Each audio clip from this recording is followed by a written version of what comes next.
নেব। এই যে সমস্ত রেসিপিগুলো আসছে, এই সমস্ত রেসিপি কিন্তু একেবারে উইন্টার স্পেশাল রেসিপি।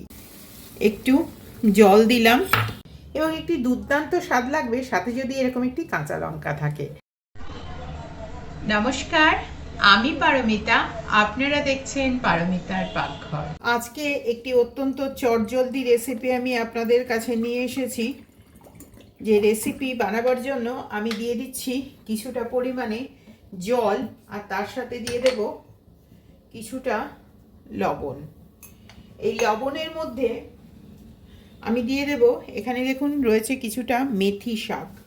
মেথি শাকের পাতাগুলো মেনলি আমি নিয়েছি।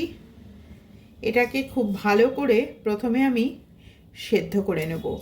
এই যে সমস্ত রেসিপিগুলো আসছে, এই সমস্ত রেসিপি কিন্তু একেবারে উইন্টার স্পেশাল রেসিপি। তেল, এটাতে একটু বেশি পরিমাণে তেল লাগে। তেলের মধ্যে দিয়ে দেব শুকনো লঙ্কা। এখানে আমি দুটো শুকনো লঙ্কা দিচ্ছি, ছোট করে কেটে দিয়ে দিচ্ছি। এরকম গোটা গোটা রসুন, আর দিয়ে দিচ্ছি এক মুঠো মতন পেঁয়াজ। এর মধ্যে দিয়ে দেব আমি কালো জিরে। কালো জিরেটা এটাতে ফোড়ন হিসেবে সবচেয়ে বেশি খেতে ভালো লাগবে। এটাকে প্রথমে একটু নাড়াচাড়া করে নেব। এবার পরে এই যে আমি মেথি শাকটা একদম বেটে নিয়ে এলাম, এই মেথি শাকটা দিয়ে দেব কড়ার মধ্যে।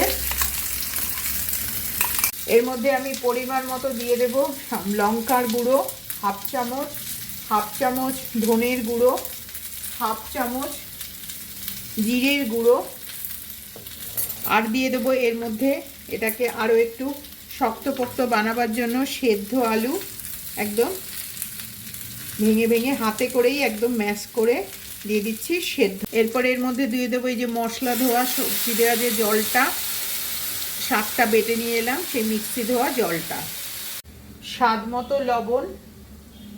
এখানে আমি দিচ্ছি 1 স্পুন, একদম দুবার ধরে আমি 1 স্পুন লবণই কিন্তু দিলাম। দিয়ে এটাকে একটু ভালো করে প্রথমে আমি এটা মাখিয়ে একটু রান্না করে নেব।